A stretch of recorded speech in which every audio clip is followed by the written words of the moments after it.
22 mois après les pluies torrentielles qui avaient fortement endommagé le funiculaire de Saint-Hilaire-du-Touvet, provoquant son arrêt, les dernières études sont plutôt encourageantes pour envisager une réouverture pour le centenaire, à condition toutefois d'y mettre le prix. Samedi dernier, à Grenoble, une manifestation en soutien au peuple palestinien et pour un cessez-le-feu à Gaza avait d'abord été annulée par le préfet de l'Isère avant d'être autorisée par le juge administratif. Un appel à un nouveau rassemblement est lancé pour ce week-end à Grenoble.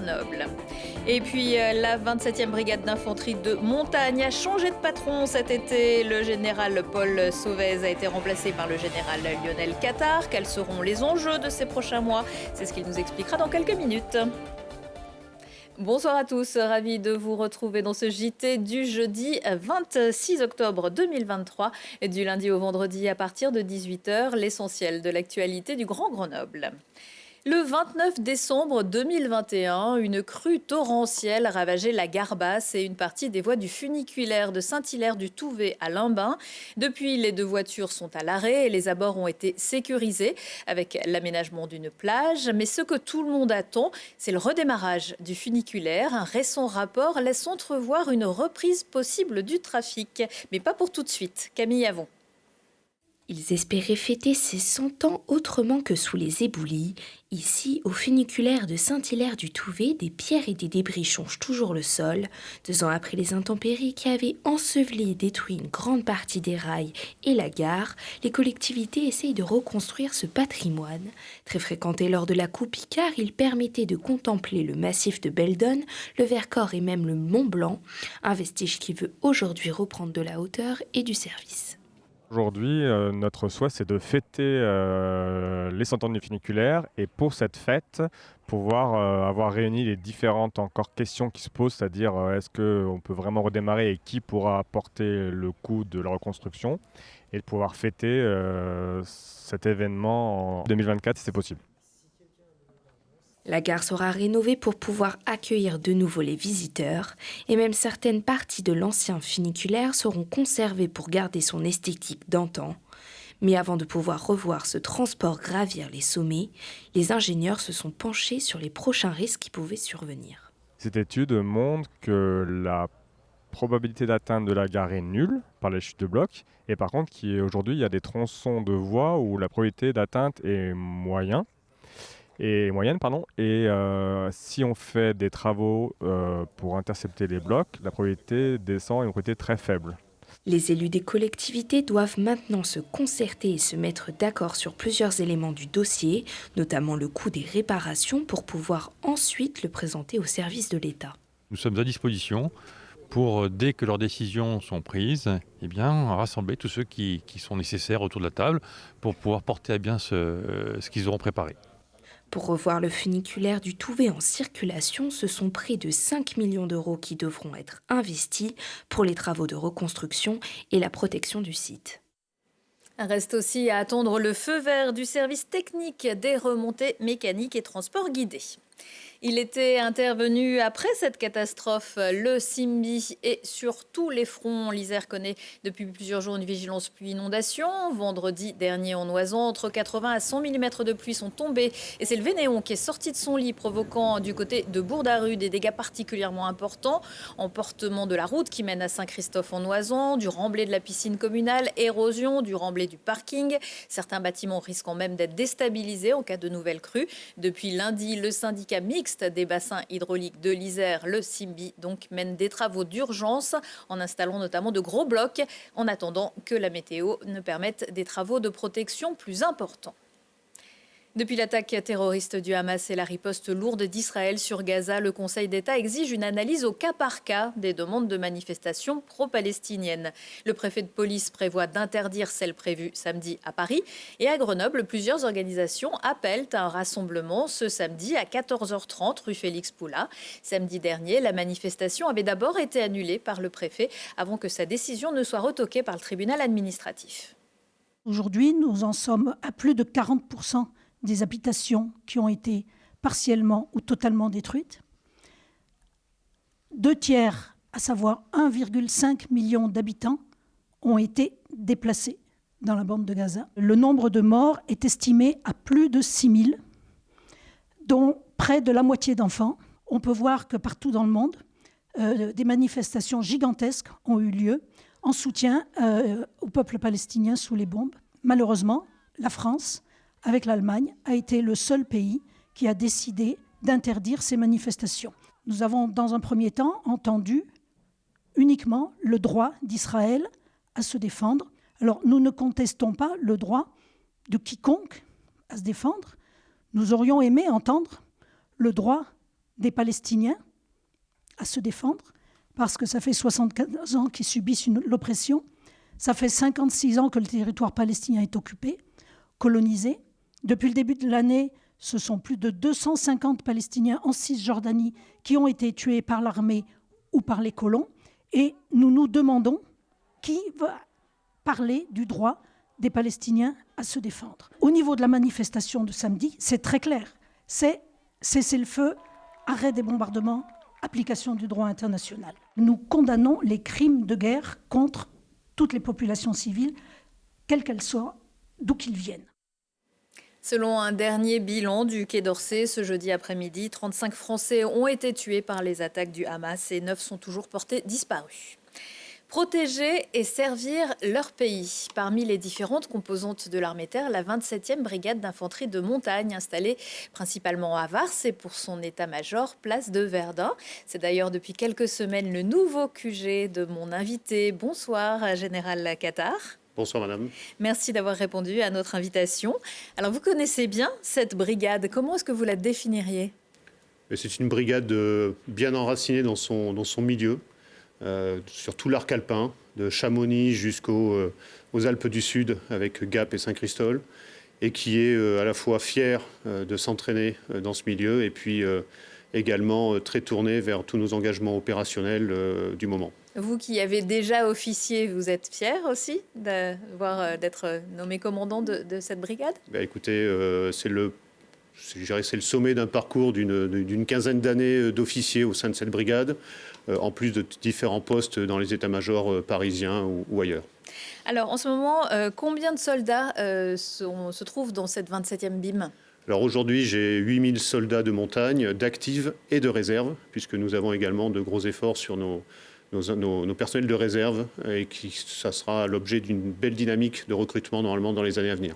C'est quoi les personnels de réserve ? Eh bien, ce sont des militaires professionnels, mais finalement à temps partiel, qui font 40, 50, 60 jours parmi nous, et que nous formons, et qui viennent compléter nos dispositifs selon leur disponibilité. En ce moment, quelles sont les missions sur lesquelles le 27e BIM est affecté ? Alors la brigade était jusqu'au premier semestre 2023 sur les engagements en opération extérieure, donc principalement en Afrique. Nous avons été ensuite sur un cycle de formation de nos alliés, de nos partenaires ukrainiens, notamment cet été. Et puis là, depuis cet automne, c'est le territoire national et l'engagement Sentinelle. Et j'ai un peu plus de 1200 hommes aujourd'hui, hommes et femmes, engagés en protection des Français à Paris et dans l'ensemble du territoire. Alors, il y a un jargon évidemment spécifique. Est-ce que vous pouvez nous expliquer ce que signifient les risques de la faiblesse et les menaces de la force ? Moi, je ne parle pas le militaire couramment. Alors, c'est un langage dans le cadre des livres blancs sur la stratégie de la France. Il s'agit bien, du côté des risques de la faiblesse, d'être capable d'intervenir au profit d'un État qui aurait des difficultés. Et ça a été le cas dans les différents, que ce soit dans les Balkans, que ce soit en Afrique. Et puis, les menaces de la force, c'est plutôt la force étatique, désinhibée, comme ce que nous avons pu voir avec la Russie et l'Ukraine. Et donc aujourd'hui, on a bien ces deux menaces qui se cumulent, plus le risque terroriste qui est bien présent sur notre territoire. Alors justement, le contexte actuel, on l'a vu, est particulièrement tendu. Est-ce que ça a des répercussions sur votre organisation ? Alors au niveau de notre organisation, c'est surtout sur notre style de préparation opérationnelle. Il est clair que pendant les 30 dernières années, il y a eu un certain style de préparation par rapport à des missions de stabilisation où nous avions, je dirais, une supériorité tactique assumée. Et là, nous avons donc rehaussé le niveau de la préparation opérationnelle. Nous allons faire des efforts sur nos appuis pour nous adapter et bien sûr être prêts, puisque nous sommes en alerte permanente, à intervenir dans des conflits plus durs. Et sur des pas des conflits en France, mais vous parliez de terrorisme, des choses comme ça aussi. On s'y prépare différemment si on doit intervenir sur le sol français, pas évidemment pour une guerre, mais... Alors sur le sol français, nous sommes en complément des forces de sécurité intérieure. Nous ne sommes pas primo-intervenants, nous sommes en complément.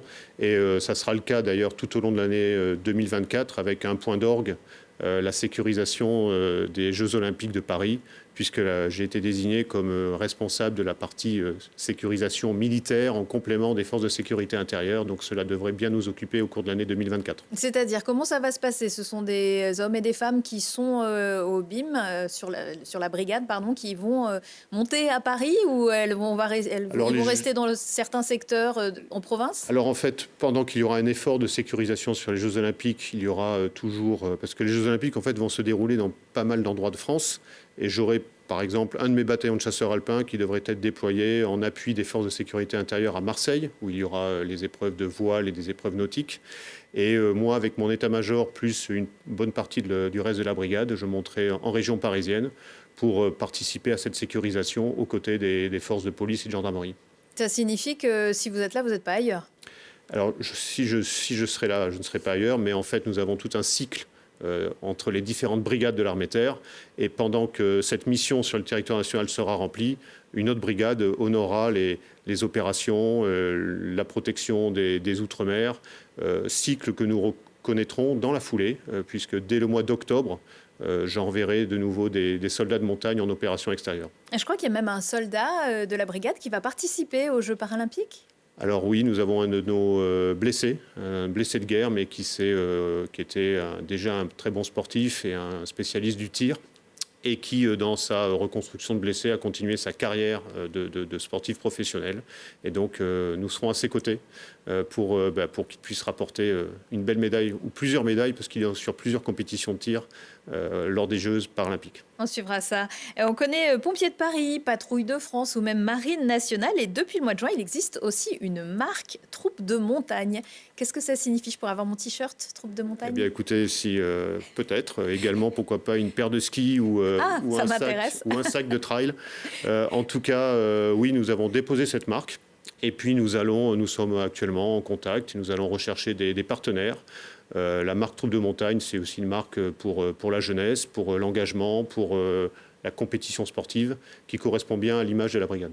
C'est un peu à l'image de ce qu'on peut voir aux États-Unis aussi, ce côté marque un peu... Eh bien oui, je pense que c'est aussi une forme d'image un peu plus moderne. Nous avons aussi clairement une belle image dans notre pays alpin, mais par cette marque, nous souhaitons aller également à la conquête d'autres publics et montrer une belle image de la brigade.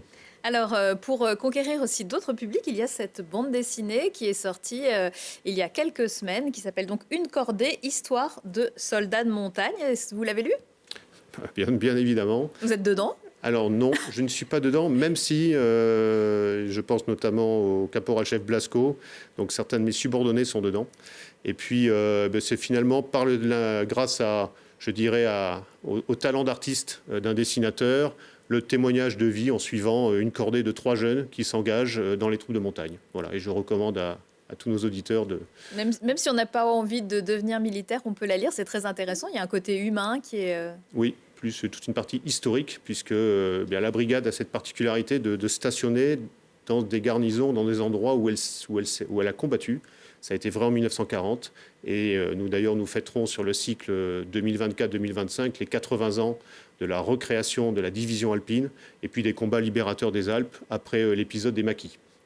Merci beaucoup, Général Cattard. On aura peut-être l'occasion de vous recroiser lors de ces différentes manifestations. Je rappelle que vous commandez la 27e brigade d'infanterie de montagne. Merci. Merci. Allez, loulou, à 20 ans, l'Isérois Louis Biel-Biarré, nommé au titre de révélation du mondial de rugby, malgré l'élimination des Bleus en quart de finale, mais on n'y reviendra pas. L'ailier formé à Cessin et Grenoble a tapé dans l'œil du World Rugby, qui le place donc dans la shortlist aux côtés d'un Sud-Africain et de 2 Néo-Zélandais, rien que ça. Réponse le 29 octobre. Souvent auteur d'actions décisives, Louis Biel-Biarré était devenu le second joueur à marquer un essai lors de ses 3 matchs en Coupe du Monde avec le 15 de France.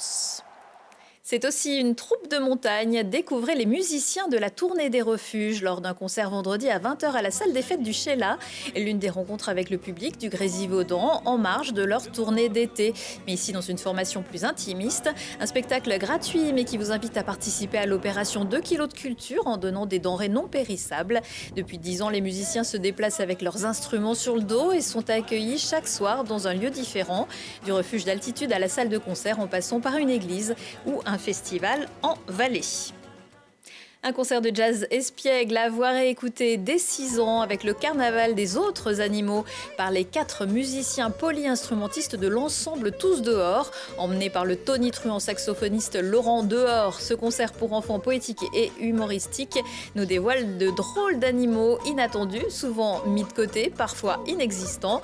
2 séances à 10h et 15h. Attention, celle du matin est bientôt complète.